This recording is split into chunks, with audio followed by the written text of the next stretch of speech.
의사였던 며느리가 시어머니의 암을 알면서도 숨겼습니다.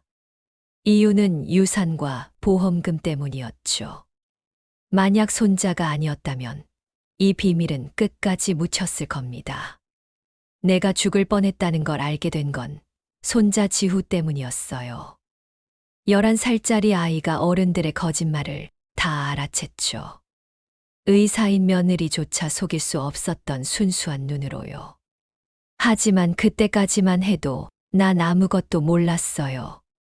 아니, 모르고 싶었는지도 몰라요. 내 몸이 보내는 신호들을 외면하면서 며느리의 말만 믿고 있었거든요. 그날도 마찬가지였어요. 병원에서 검진을 받고 돌아오는 길이었죠. 몸이 너무 이상해서 큰 병원에 가자고 했더니 며느리 혜미가 자기 병원에서 검사 받으라고 하더군요. 내과 의사인 며느리가 하는 말이니까 당연히 그럴 줄 알았어요. 검사실에서 나올 때부터 뭔가 이상했어요. 간호사들이 저를 보는 눈빛이 묘했거든요. 동정하는 듯한, 안쓰러워하는 듯한 그런 눈빛이었어요. 혜미도 평소보다 목소리가 밝았어요. 너무 밝아서 오히려 어색할 정도로요. 집으로 돌아오는 차 안에서 혜미가 말했어요. 별거 아니라고, 그냥 소화불량이고 스트레스성이라고 하더군요. 약 좀 먹고 푹 쉬면 금방 나을 거라고요. 그런데 왜 그렇게 안심시키려고 애쓰는 걸까요? 왜 그렇게 급하게 다른 병원은 가지 말라고 하는 걸까요? 그날 밤 잠이 오지 않았어요. 가슴이 답답하고 숨이 막혔거든요. 화장실에 가려고 일어났는데 거울에 비친 제 모습을 보고 깜짝 놀랐어요. 얼굴이 누렇게 뜨고 눈은 움푹 들어가 있고 뺨은 쑥 꺼져 있었거든요. 이게 단순한 소화불량 때문일까요?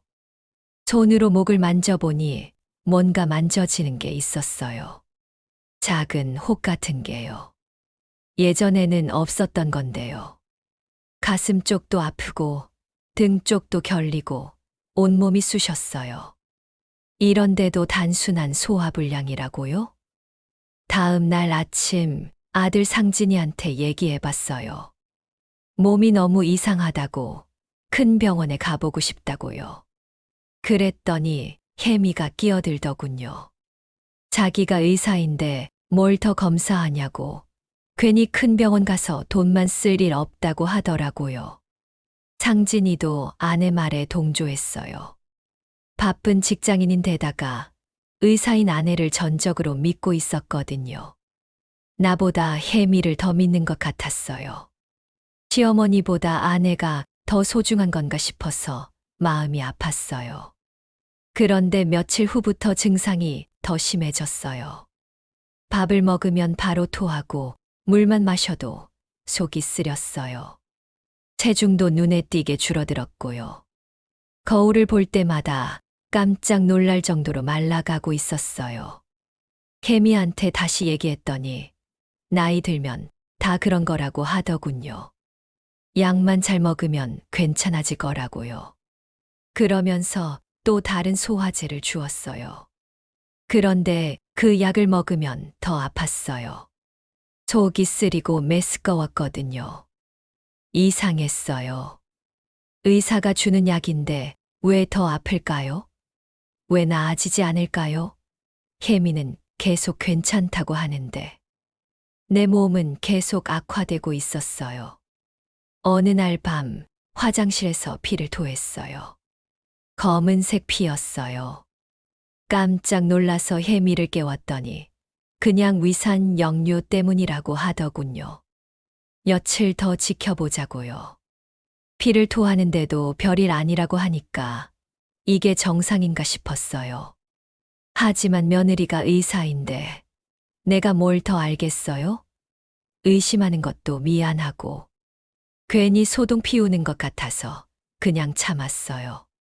혜미가 괜찮다고 하니까 괜찮은 거겠지 하고 생각했죠. 그런데 왜 마음 한구석이 불안할까요? 왜 이렇게 의심스러울까요? 며느리를 믿어야 하는 건 맞는데 내 몸은 자꾸 다른 신호를 보내고 있었어요.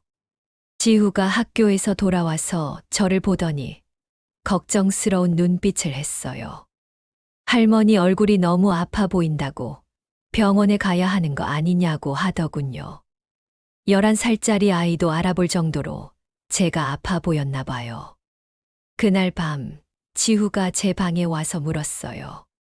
할머니 진짜 괜찮냐고 엄마가 괜찮다고 하는데 할머니는 점점 더 아파 보인다고요. 아이 눈에도 뭔가 이상하다는 걸 느꼈나 봐요. 난 지우한테 거짓말을 할 수 없었어요. 할머니도 잘 모르겠다고 엄마가 괜찮다고 하니까 괜찮은 것 같긴 한데 몸이 너무 아프다고 솔직히 말했어요. 그랬더니 지우가 이상하다는 표정을 짓더군요. 왜 모든 사람이 괜찮다고 하는데 나만 이렇게 아플까요? 왜 의사인 며느리조차 믿을 수 없다는 생각이 들까요? 이 모든 게 단순한 의심병일까요? 아니면 정말로 뭔가 잘못된 걸까요? 그때까지만 해도 난 알지 못했어요. 이미 제 몸속에서 무서운 병이 자라고 있다는 걸. 그리고 그 사실을 며느리가 다 알고 있으면서도 숨기고 있다는 걸 말이에요. 더 끔찍한 건 그 이유가 돈 때문이라는 거였죠. 하지만 그때 난 그저 혼란스러웠어요. 믿어야 할 사람을 믿지 못하겠고, 내 몸의 신호는 무시할 수 없고, 그 사이에서 갈팡질팡하고 있었죠.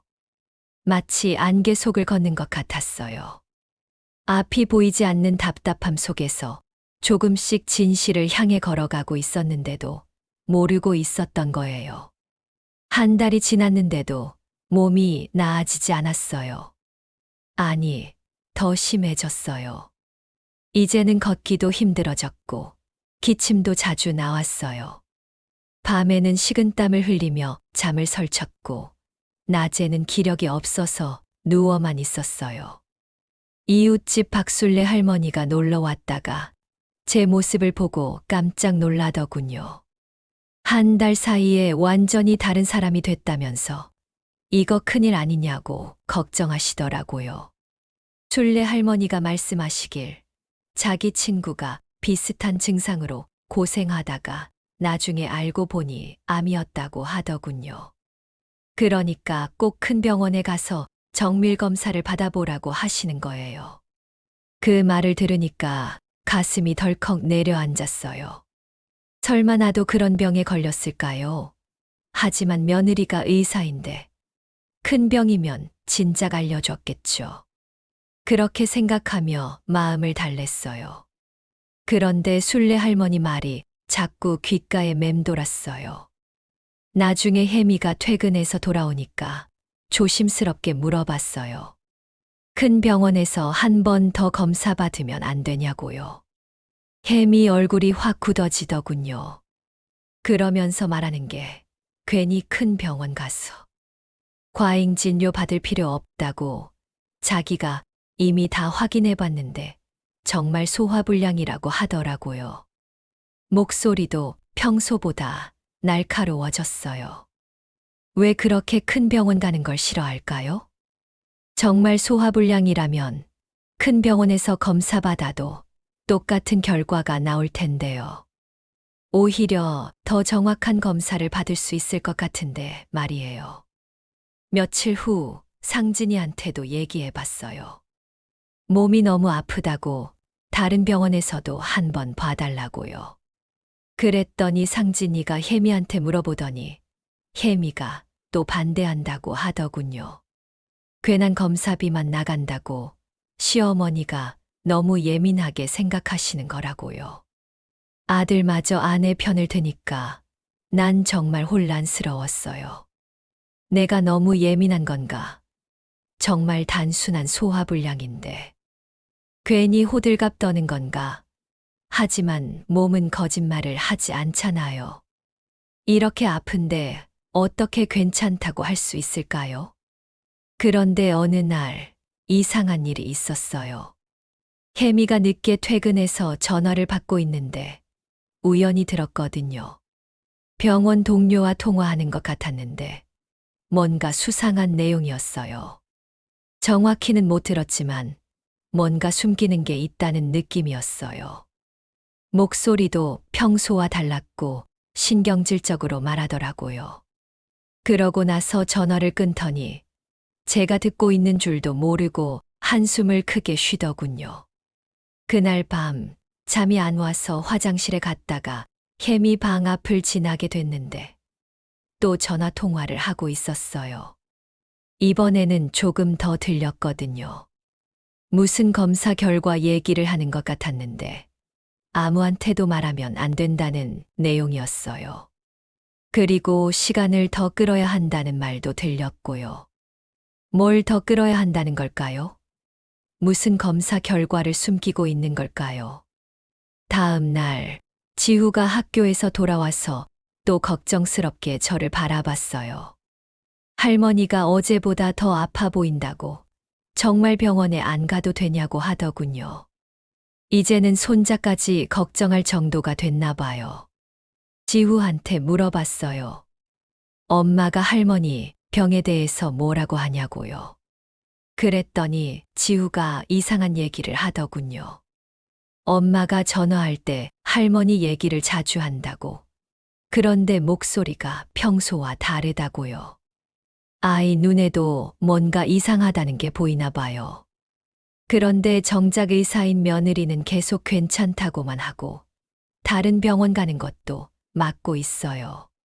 이게 정상적인 상황일까요? 어느 날 오후 혜미가 병원에 간 사이에 지후가 제 방에 와서 조용히 말하더군요. 엄마가 어젯밤에 또 전화 통화를 했는데 할머니 얘기를 하면서 목소리가 떨렸다고요. 뭔가 급한 일이 있는 것 같다고요. 그 말을 들으니까 온몸에 소름이 돋았어요. 정말로 뭔가 숨기고 있는 걸까요? 내 병이 단순한 소화불량이 아닐까요? 그렇다면 왜 숨기는 거죠? 도대체 무슨 이유로요? 그날 밤 잠을 못 이루고 있는데 지후가 제 방에 조용히 들어왔어요. 그러더니 할머니한테 말할 게 있다고 하더군요. 무슨 얘긴지 물어보니 엄마 전화 내용을 들었다는 거예요.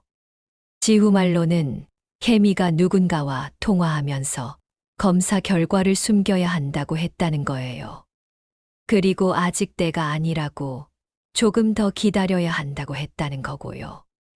11살짜리 아이가 이런 얘기를 지어낼 리는 없을 테니까 정말 그런 통화를 한 게 분명해요. 그제야 확신이 섰어요. 분명히 뭔가 숨기고 있다는 걸요. 내 병이 단순한 소화불량이 아니라는 걸요. 그렇다면 정말 큰 병인 걸까요? 순례 할머니 말처럼 암 같은 병일까요? 왜 숨기는 걸까요? 며느리가 시어머니 병을 숨길 이유가 뭘까요? 혹시 치료비가 많이 들어서 그런 건가요? 아니면 다른 이유가 있는 건가요? 생각하면 할수록 무서워졌어요. 내가 정말 큰 병에 걸렸는데 며느리가 그걸 숨기고 있다는 생각이 들었거든요. 그렇다면 내 생명이 위험한 상황인 걸까요? 치료받을 시간을 놓치고 있는 건 아닐까요? 그런데 왜 며느리가 그런 짓을 할까요? 시어머니를 미워해서일까요? 아니면 정말로 다른 이유가 있는 걸까요? 돈 때문일까요? 유산 때문일까요? 상상만으로도 끔찍했어요. 믿었던 며느리가 나를 속이고 있다니요. 그것도 생명과 관련된 일을요. 이런 일이 실제로 일어날 수 있는 건가요? 하지만 아직 확실하지 않았어요. 혹시 내가 잘못 생각하는 건 아닐까요? 며느리를 의심하는 게 잘못된 건 아닐까요? 그래서 더 확실한 증거가 필요했어요. 진실을 알아야 했어요. 지후도 뭔가 이상하다는 걸 느끼고 있었어요. 그래서 엄마 행동을 더 자세히 지켜보겠다고 하더군요. 11살짜리 손자와 75 할머니가 힘을 합쳐서 진실을 찾아야 하는 상황이 된 거예요. 그날 밤부터 지우가 정말 엄마 행동을 주의 깊게 지켜봤어요. 그리고 며칠 후 결정적인 순간이 왔죠. 지우가 혜미의 통화 내용을 녹음한 거예요. 그 녹음 파일이 모든 걸 바꿔놓았어요. 지우가 가져온 녹음 파일을 들었을 때 내 온 세상이 무너지는 줄 알았어요. 혜미 목소리가 또렷하게 들렸거든요. 혜미가 병원 동료와 통화하면서 한 말이었어요. 시어머니가 위암 3기 진단을 받았는데 아직 아무한테도 말하지 않았다고 하더군요. 조금 더 시간을 끌어야 한다고, 유산 상속 문제가 해결될 때까지 기다려야 한다고 했어요. 내가 암에 걸렸다는 걸 알고도 숨겼던 거예요. 그것도 3기라고 했어요. 이미 많이 진행된 상태라는 뜻이잖아요. 그런데 왜 치료하지 않고 시간만 끌고 있었던 걸까요? 녹음 파일에서 더 끔찍한 내용이 나왔어요. 혜미가 말하길 시어머니가 죽으면 집과 보험금이 모두 아들 앞으로 넘어온다고. 그러면 자기들이 다 가질 수 있다고 하더군요. 치료비도 안 들고 재산도 다 차지할 수 있다고요. 정말 믿을 수 없었어요. 시어머니를 돈 때문에 죽게 내버려 두겠다는 거잖아요. 그것도 의사인 며느리가요. 히포크라테스 선서는 뭐가 됐을까요? 생명을 구하겠다던 그 맹세는 어디 갔을까요? 지후가 녹음 파일을 들려주면서 울먹이더군요. 엄마가 할머니를 죽게 놔두려고 한다고, 어떻게 해야 하냐고 물어보더라고요. 11살짜리 아이가 어른들의 악한 진실을 알게 된 거예요. 그때서야 모든 게 명확해졌어요. 왜 혜미가 큰 병원 가는 걸 그렇게 막았는지, 왜 계속 소화불량이라고 거짓말했는지, 왜 치료도 제대로 안 해줬는지 말이에요. 모든 게 돈 때문이었던 거예요. 분노가 치밀어 올랐어요. 동시에 절망감도 밀려왔고요. 믿었던 며느리가 나를 배신했다는 충격. 내가 암에 걸렸다는 공포, 이미 많이 진행됐을지도 모른다는 두려움이 한꺼번에 몰려왔어요. 하지만 포기할 수는 없었어요. 아직 살아있고 진실을 알았으니까 이제라도 치료받을 수 있잖아요. 그리고 혜미의 악행을 폭로해야 했어요. 이런 짓을 저지르고도 아무 일 없다는 듯이 지낼 수는 없었거든요. 지후와 함께 계획을 세웠어요. 먼저 녹음 파일을 안전한 곳에 보관하고 병원 기록을 찾아야 했어요. 혜미가 검사 결과를 숨겼다면 어딘가에는 진짜 기록이 남아있을 거잖아요. 지후가 정말 용감했어요. 엄마 가방을 뒤져서 병원 진단서를 찾아냈거든요. 거기에는 분명히 위암 3기라고 적혀 있었어요. 수술이 시급하다는 소견도 함께요. 그런데 혜미는 그걸 숨기고 소화불량이라고 거짓말했던 거예요. 이제 증거가 확실해졌어요. 녹음 파일과 진단서, 이 두 가지만 있으면 혜미의 거짓말을 완전히 폭로할 수 있었어요. 하지만 어떻게 해야 할까요? 아들한테 먼저 말해야 할까요? 고민 끝에 상진이한테 직접 얘기하기로 했어요. 아들이 충격받을 걸 알지만 진실을 알아야 했거든요. 그래야 제대로 대처할 수 있을 테니까요. 상진이가 퇴근해서 돌아온 저녁, 지후와 함께 거실에서 기다리고 있었어요. 혜미는 아직 병원에 있었고요. 상진이가 피곤한 기색으로 들어오더니 왜 이렇게 심각한 표정으로 앉아 있냐고 물어봤어요. 난 떨리는 목소리로 말했어요. 아들아, 엄마한테 중요한 얘기가 있다고. 그리고 지후가 가져온 증거들을 보여줬어요. 녹음 파일을 틀어주고 진단서도 보여줬어요. 상진이 얼굴이 점점 굳어지더군요. 처음에는 믿지 못하겠다는 표정이었다가 점점 충격으로 바뀌었어요. 녹음 파일에서 아내 목소리가 나올 때는 얼굴이 창백해졌고요. 진단서를 보더니 손이 떨리기 시작하더군요. 그러더니 갑자기 소리를 질렀어요. 이게 말이 되냐고, 아내가 그런 사람이 아니라고, 뭔가 오해가 있을 거라고 하더군요. 하지만 증거는 명확했어요. 혜미 목소리로 된 녹음 파일과 혜미가 숨긴 진단서. 이보다 확실한 증거가 어디 있겠어요?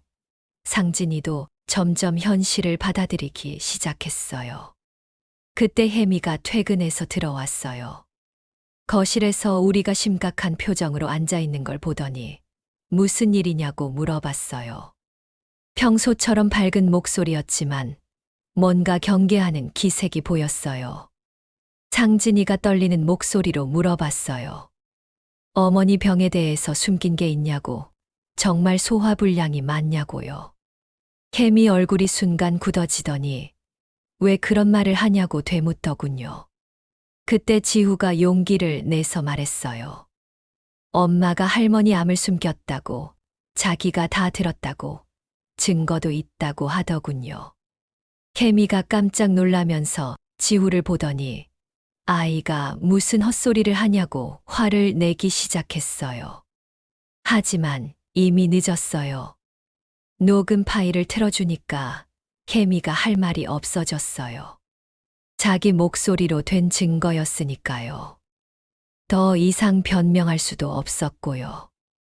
혜미가 얼굴이 새하얗게 질리더니 갑자기 화를 내기 시작했어요. 도청이 불법이라고, 사생활 침해라고, 법적으로 문제가 될 수 있다고 소리쳤어요. 하지만 그런 말로 자기 죄를 덮을 수는 없었죠.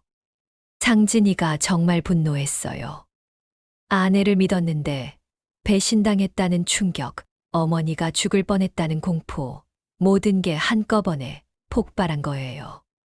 소리를 지르면서 혜미한테 달려들려고 했어요. 혜미는 끝까지 발뺌했어요. 시어머니를 위해서 했다고, 충격받을까봐 숨겼다고, 적절한 때에 말하려고 했다고 거짓말을 늘어놓더군요. 하지만 녹음 파일에는 분명히 유산과 보험금 얘기가 나와 있었어요. 그때까지도 혜미는 자기가 잘못했다는 걸 인정하지 않았어요. 오히려 우리가 너무 과민 반응한다고, 자기는 의사로서 최선을 다했다고 주장했어요. 정말 뻔뻔스러웠어요. 상진이가 혜미한테 소리쳤어요. 어머니가 죽을 뻔했는데 무슨 소리냐고, 당장 큰 병원에 가서 치료받게 하라고요. 그제야 혜미가 좀 당황하는 기색을 보였어요. 하지만 여전히 변명을 늘어놓더군요. 이미 많이 진행됐으니까 치료해도 소용없다고, 괜히 고생시킬 필요 없다고 하더라고요. 정말 끝까지 악랄했어요. 시어머니 앞에서 그런 말을 하다니요. 그때 지후가 또 용기를 냈어요. 엄마가 할머니 죽기를 바랐다고, 돈 때문에 치료 안 해줬다고, 자기가 다 들었다고 소리쳤어요. 11살짜리 아이 입에서 그런 말이 나오니까 혜미도 더 이상 변명할 수 없었어요. 결국 혜미가 무너졌어요. 바닥에 주저앉더니 울기 시작했어요. 하지만 그 눈물도 믿을 수 없었어요. 지금까지 거짓말만 해왔는데 그 눈물이 진짜일까요? 혜미가 흐느끼면서 말하더군요. 정말 시어머니를 위해서였다고, 고통받는 걸 보기 싫어서였다고요. 하지만 녹음 파일에는 분명히 돈 얘기가 나와 있었어요. 끝까지 거짓말이었던 거죠. 상진이가 혜미를 보는 눈빛이 완전히 바뀌었어요. 사랑하는 아내가 아니라 낯선 사람을 보는 것 같은 눈빛이었어요. 믿음이 완전히 깨진 거죠. 한 번 깨진 신뢰는 다시 회복하기 어려워요. 난 혜미한테 물어봤어요. 왜 그랬냐고, 정말 돈 때문이었냐고요. 혜미가 고개를 들더니 저를 보는데 그 눈빛에서 진짜 속마음을 봤어요. 미안하다는 기색은 전혀 없었어요. 오히려 들켜서 화가 난 것 같았어요. 그제야 확실해졌어요. 혜미는 정말로 나를 죽게 놔두려고 했던 거예요. 돈 때문에요. 시어머니 목숨보다 재산이 더 중요했던 거죠. 이런 사람과 한 집에서 살았다니 생각만 해도 소름이 돋았어요. 상진이가 당장 짐을 싸라고 소리쳤어요. 이혼하자고 다시는 얼굴 보기 싫다고 하더군요. 혜미가 그제야 진짜 눈물을 흘리면서 용서해달라고 빌었지만 이미 늦었어요. 지후도 엄마를 보는 눈빛이 완전히 바뀌었어요. 존경하던 엄마가 할머니를 죽이려 했다는 걸 알았으니까요. 아이한테는 얼마나 큰 충격이었을까요? 평생 트라우마가 될 수도 있을 텐데요. 혜미가 마지막까지 변명했어요. 가정을 위해서였다고, 치료비가 너무 많이 들어서였다고, 어차피 나을 가능성이 희박했다고요. 하지만 그 어떤 변명도 용서받을 수 없었어요. 결국 혜미는 그날 밤에 집을 나갔어요. 상진이가 쫓아냈거든요. 가면서도 자기는 잘못한 게 없다고, 언젠가는 이해해 줄 거라고 중얼거렸어요. 정말 끝까지 뻔뻔스러웠어요. 혜미가 나간 후 집안이 조용해졌어요. 하지만 평온한 조용함이 아니었어요. 폭풍이 지나간 후의 적막함이었죠. 우리 가족은 완전히 바뀌어 버렸어요. 상진이가 저한테 와서 무릎을 꿇고 사과했어요. 어머니를 지키지 못해서 미안하다고, 아내를 믿었던 자신이 바보였다고 울면서 빌더군요. 내 마음도 아팠어요. 아들도 피해자였으니까요. 지후도 울고 있었어요. 엄마가 그런 사람인 줄 몰랐다고, 할머니를 구하고 싶었다고 하면서요. 11살짜리 아이가 어른들의 추악한 현실을 목격한 거예요. 하지만 이제라도 진실을 알았으니까 다행이었어요. 늦었지만 치료받을 수 있게 됐고, 혜미의 악행도 밝혀졌어요. 지후가 없었다면 정말 큰일 날 뻔했어요. 그날 밤, 지후가 제 손을 잡고 말하더군요. 할머니를 지켜주고 싶었다고, 엄마가 나쁜 짓을 하는 걸 볼 수 없었다고요. 그 작은 손이 얼마나 따뜻했는지 몰라요. 진실이 밝혀졌지만 아직 끝난 게 아니었어요. 이제 법적인 처벌도 받아야 하고 제대로 된 치료도 받아야 했어요. 그리고 무엇보다 혜미가 이런 악행을 저지르고도 아무 일 없다는 듯이 지낼 수는 없었거든요. 다음 날 아침 상진이가 먼저 큰 병원에 예약을 잡았어요. 그리고 경찰서에도 신고하겠다고 했어요. 혜미가 저지른 일은 단순한 가정 문제가 아니라 범죄였거든요. 병원에 가는 길에 가슴이 두근거렸어요. 정말 암이 맞는지, 얼마나 진행됐는지, 치료가 가능한지 궁금했거든요. 동시에 무서웠어요. 이미 손 쓸 수 없을 정도로 악화됐을지도 모르니까요. 큰 병원 암센터에 도착해서 검사를 받았어요. 의사 선생님이 혜미가 갖고 있던 진단서를 보더니 심각한 표정을 지었어요. 왜 이렇게 늦게 왔냐고, 진작 치료받았어야 한다고 하시더라고요. 정밀검사 결과가 나오는 동안 기다리는 시간이 정말 길었어요. 상진이도 지후도 불안해하며 기다렸고요. 혹시 이미 늦은 건 아닌지, 치료가 불가능한 상태는 아닌지 걱정됐어요. 드디어 결과가 나왔어요. 위암 3기가 맞았어요. 하지만 다행히 전이는 많이 되지 않았고 수술과 항암 치료로 치료 가능하다고 하시더군요. 조금만 더 늦었으면 정말 위험했을 거라고요. 의사 선생님이 말씀하시길 혜미가 준 소화제가 오히려 암을 악화시켰을 수도 있다고 하시더라고요. 적절한 치료 대신 잘못된 약을 줬다는 거죠. 정말 악질적이었어요. 그날 오후 상진이가 경찰서에 신고했어요. 의료법 위반과 사기 혐의로요. 혜미가 의사 자격을 남용해서 환자를 속였고 치료를 방해했으니까 분명한 범죄였어요. 경찰이 집으로 와서 조사했어요. 녹음 파일과 진단서, 병원 기록 등을 모두 증거로 제출했어요. 지후도 증인으로 진술했고요. 11살짜리 아이가 경찰한테 진술하는 모습을 보니까 마음이 아팠어요. 며칠 후 혜미가 체포됐다는 소식을 들었어요. 병원에서도 이미 해고됐고 의사 면허도 정지됐다고 하더군요. 당연한 처벌이었어요. 이런 사람이 의사를 계속한다는 게 말이 안 되잖아요. 혜미 사건이 언론에도 보도됐어요. 의사인 며느리가 시어머니 암을 숨겨서 사회적으로 큰 충격을 줬거든요. 의료계에서도 비난이 쏟아졌고요. 히포크라테스 선서를 배신한 의사라고요. 혜미가 구속되고 나서 재판이 시작됐어요. 저도 법정에 가서 증언했어요.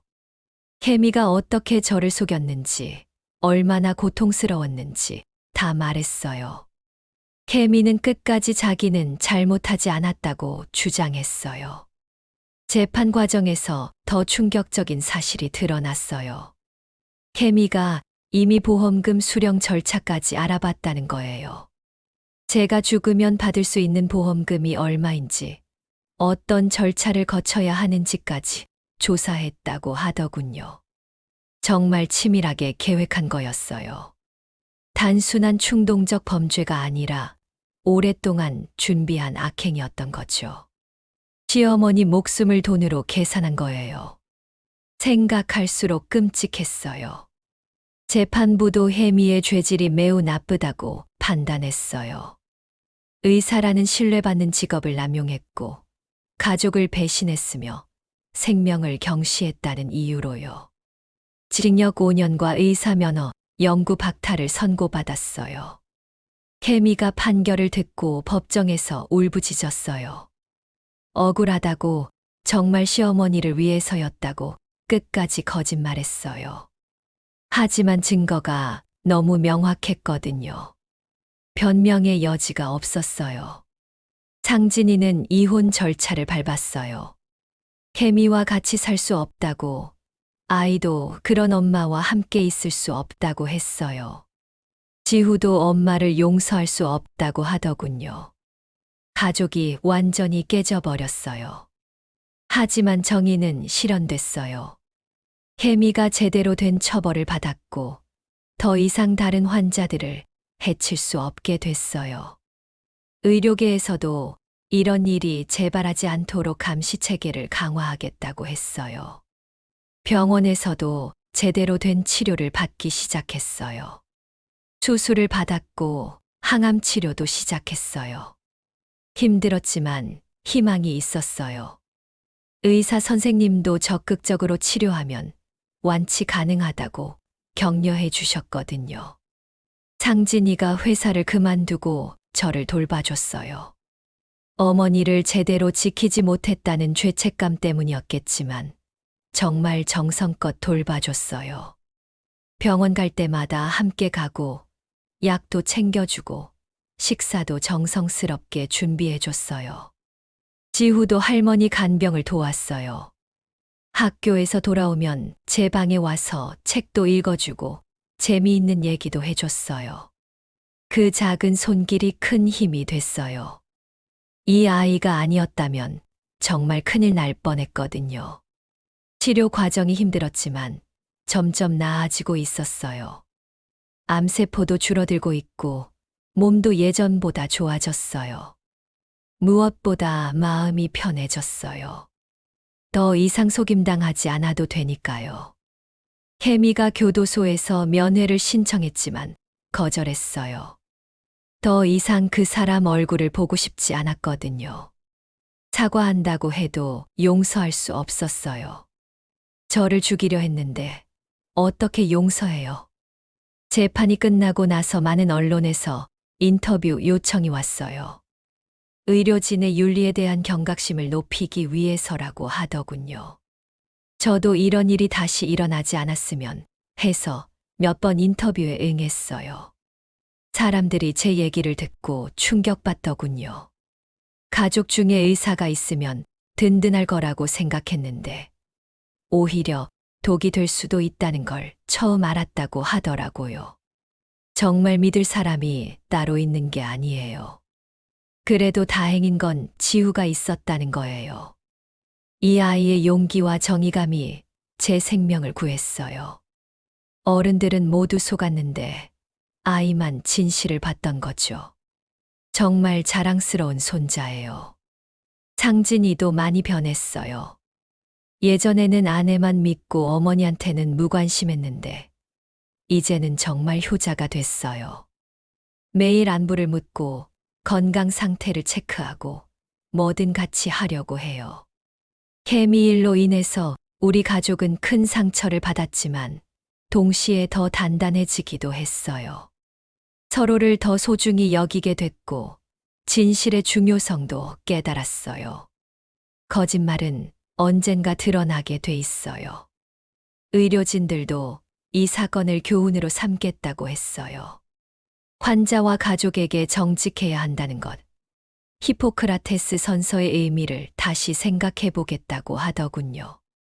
그래도 이 일이 의미가 있었다면 그 부분일 거예요. 치료를 시작한 지 6개월이 지났어요. 의사 선생님이 검사 결과를 보시더니 정말 놀라시더군요. 암세포가 거의 사라졌다고, 이 정도면 완치 판정을 받을 수 있다고 하시는 거예요. 정말 믿기지 않았어요. 죽을 뻔했던 제가 이렇게 건강해질 수 있다니요. 의학의 힘도 놀랍지만 무엇보다 적절한 시기에 치료를 받을 수 있었기 때문이에요. 지후가 아니었다면 불가능했을 일이죠. 병원에서 나오는 길에 지후가 제 손을 꼭 잡고 말하더군요. 할머니가 나아서 정말 다행이라고, 무서웠다고요.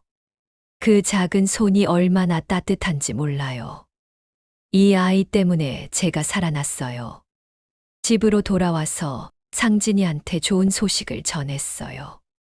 상진이가 정말 기뻐하더군요. 울면서 어머니한테 안겨서는 정말 다행이라고, 어머니를 잃을 뻔했다고 하더라고요. 아들의 눈물이 진짜였어요.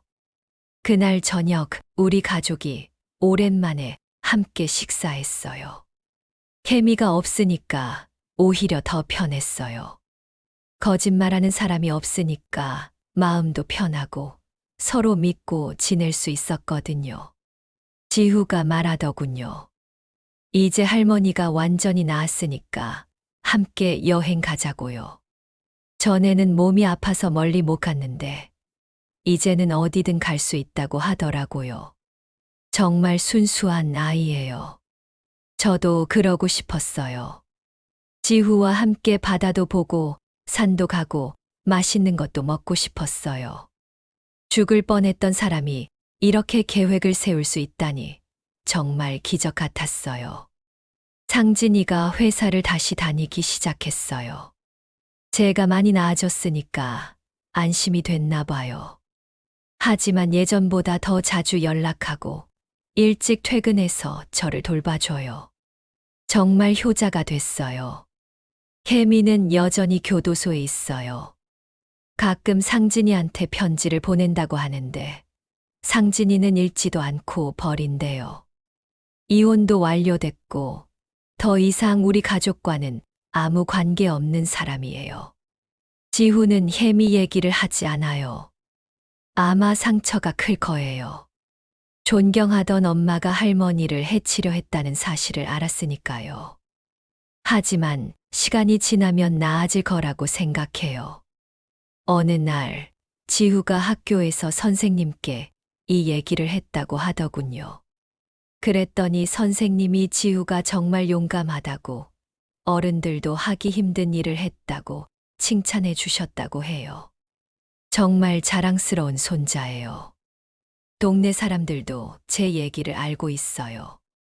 처음에는 동정의 눈빛이었는데 이제는 존경하는 눈빛으로 봐요. 끝까지 포기하지 않고 진실을 밝혀낸 것에 대해서요. 순례 할머니가 놀러와서 말씀하시길 정말 다행이라고, 며느리를 믿었으면 큰일 날 뻔했다고 하시더라고요. 그러면서 지후 같은 손자가 있어서 복이라고 하셨어요. 정말 그래요. 요즘 제 일상은 평범해요. 아침에 일어나서 약 먹고 가벼운 산책하고 지후가 학교에서 돌아오면 함께 시간 보내고요. 특별할 것 없는 일상이지만 정말 소중해요. 죽을 뻔했던 사람에게는 평범한 일상이 기적이거든요. 숨 쉬는 것, 밥 먹는 것, 웃는 것, 가족과 함께 있는 것, 모든 게 감사해요. 예전에는 당연하게 여겼던 것들이요. 가끔 혜미 생각이 나요. 미워하려고 해도 안 돼요. 오히려 불쌍해요. 돈 때문에 가족을 배신하고 의사로서의 양심도 버리고 결국 모든 걸 잃었잖아요. 욕심이 얼마나 무서운지 보여주는 사례예요. 하지만 용서할 수는 없어요. 저를 죽이려 했는데 어떻게 용서해요? 다만 미워하지는 않으려고 해요. 미움은 제 마음만 아프게 하니까요. 그냥 잊고 살려고 해요. 요즘 제가 가장 좋아하는 시간은 지후와 함께 보내는 시간이에요. 이 아이와 이런저런 얘기를 나누고 함께 TV도 보고 산책도 해요. 이 아이가 제 생명의 은인이거든요. 어제 지후가 물어봤어요. 할머니는 앞으로 뭐 하고 싶으냐고요. 저는 망설이지 않고 대답했어요. 지후와 함께 오래오래 살고 싶다고, 지후가 커서 결혼할 때까지 보고 싶다고요. 지후가 웃으면서 말하더군요. 할머니는 100살까지 사실 거라고, 자기가 할머니를 지켜주겠다고요. 11살짜리 아이가 할머니를 지켜주겠다니 정말 기특해요. 오늘 아침 창문을 열었더니 햇살이 정말 밝더군요. 예전에는 그냥 햇빛이었는데 이제는 다르게 보여요. 희망처럼, 축복처럼 느껴져요. 살아있다는 것 자체가 선물이에요. 지후가 학교에서 돌아와서 저한테 안기면서 말했어요.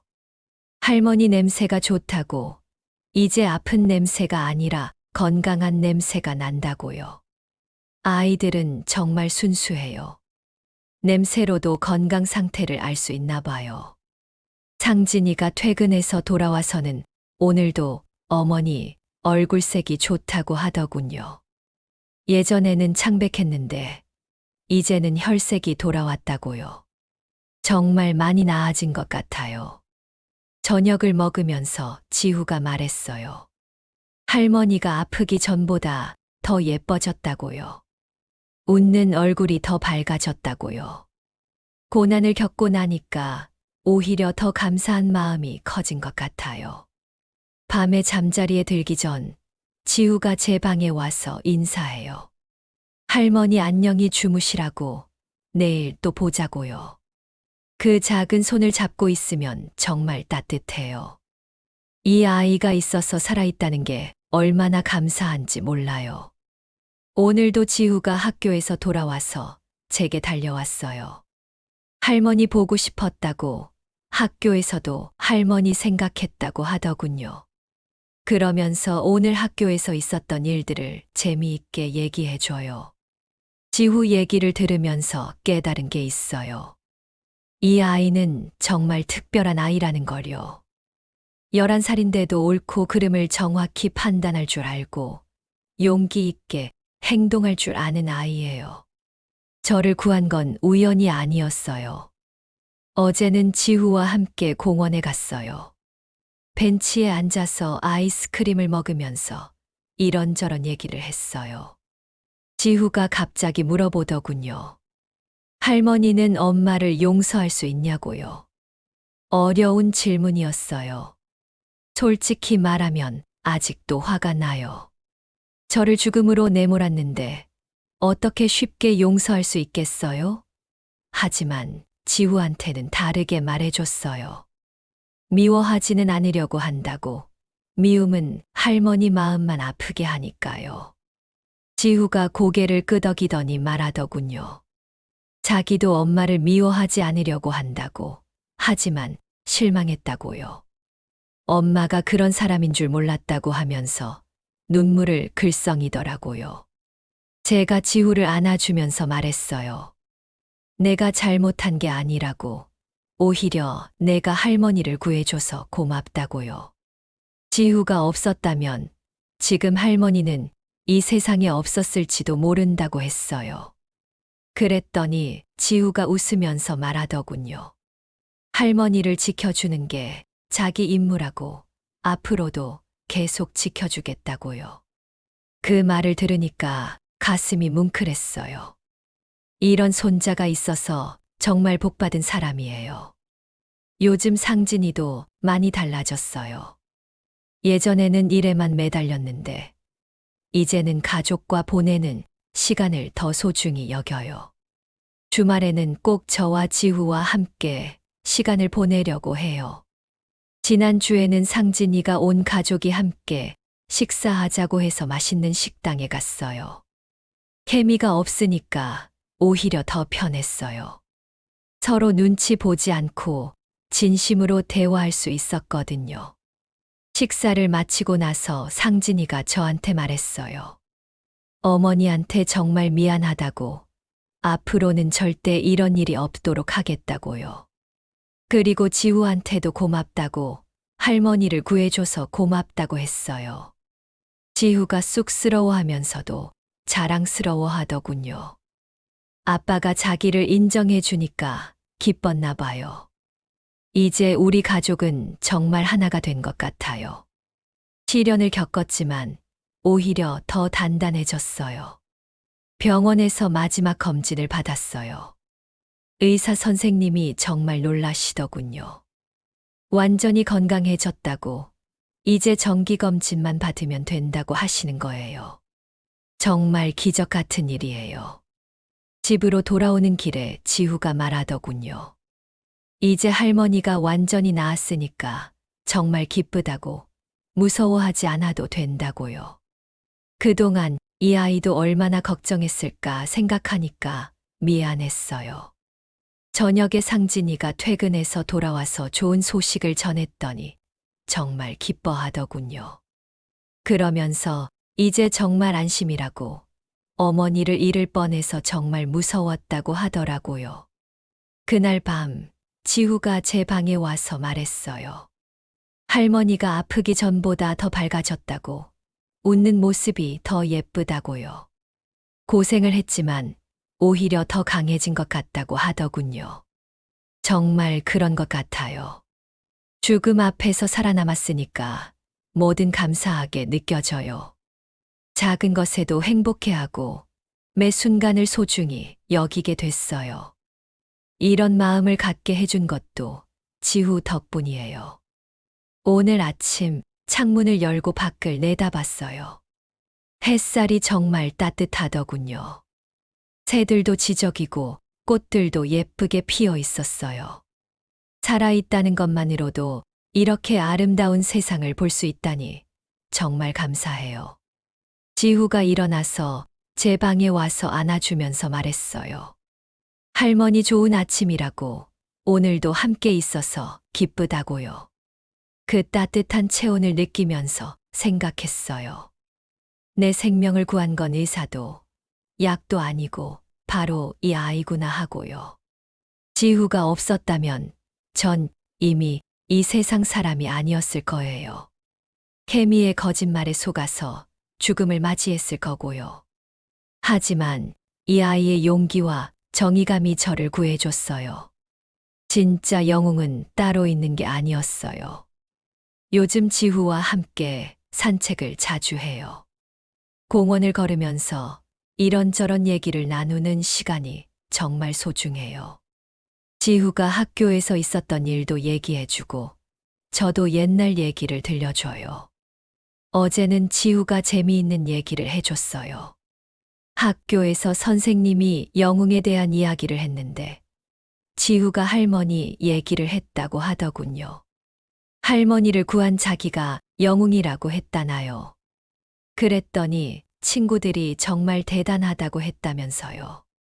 어른들도 하기 힘든 일을 했다고, 정말 용감하다고 칭찬해 줬다고 해요. 지후가 자랑스러워하는 모습을 보니까 제 마음도 뿌듯했어요. 상진이도 지후를 정말 자랑스러워해요. 아들이 이렇게 훌륭하게 자랐다면서 앞으로도 옳은 일을 하는 사람이 되었으면 좋겠다고 해요. 정말 그랬으면 좋겠어요. 이제 제 꿈은 간단해요. 지후가 건강하게 자라는 것, 상진이가 행복하게 사는 것, 그리고 우리 가족이 오래오래 함께 있는 것이에요. 큰 욕심은 없어요. 이것만으로도 충분히 행복해요. 지후가 커서 어떤 사람이 될지 정말 궁금해요. 이미 이렇게 용감하고 정의로운 아이인데 어른이 되면 얼마나 멋진 사람이 될까요? 그 모습을 보고 싶어서 더 오래 살고 싶어요. 오늘 저녁 지후가 제게 와서 말했어요. 할머니 때문에 정말 많은 걸 배웠다고, 거짓말은 안 된다는 것, 옳은 일을 해야 한다는 것을 알게 됐다고요. 그리고 가족이 얼마나 소중한지도 깨달았다고 하더군요. 그 말을 들으니까 이 모든 일이 헛되지 않았다는 생각이 들었어요. 비록 힘든 시간이었지만 지후에게는 소중한 교훈이 됐나 봐요. 인생의 어려운 진실을 일찍 배운 거죠. 지후가 제 손을 잡고 말했어요. 할머니는 정말 강한 사람이라고, 그런 어려운 일을 겪고도 이렇게 밝게 웃을 수 있다니 대단하다고요. 그리고 자기도 할머니처럼 강한 사람이 되고 싶다고 하더군요. 저는 지후한테 말해줬어요. 내가 이미 충분히 강하다고, 할머니보다 더 용감하다고요. 어른들도 하기 힘든 일을 해냈잖냐고 정말 자랑스럽다고 했어요. 이제 우리 가족의 새로운 시작이에요. 케미라는 독소가 사라지고 진짜 가족의 사랑을 확인했어요. 서로를 더 아끼게 됐고 더 소중히 여기게 됐어요. 제 생명을 구해준 지후 정말 고마워요. 당신 덕분에 저는 다시 태어났어요. 햇살을 볼 수 있고 가족과 함께 할 수 있고 사랑을 나눌 수 있게 됐어요. 이 모든 게 당신 덕분이에요. 창밖 햇살이 오늘도 따뜻하게 비춰요. 지후가 제 옆에서 환하게 웃고 있어요. 이보다 더 행복할 수 있을까요? 살아있다는 것, 사랑하는 사람들과 함께 한다는 것, 그것만으로도 충분해요. 내 생명을 살린 건 의사도 아들도 아닌 우리 지후였어요.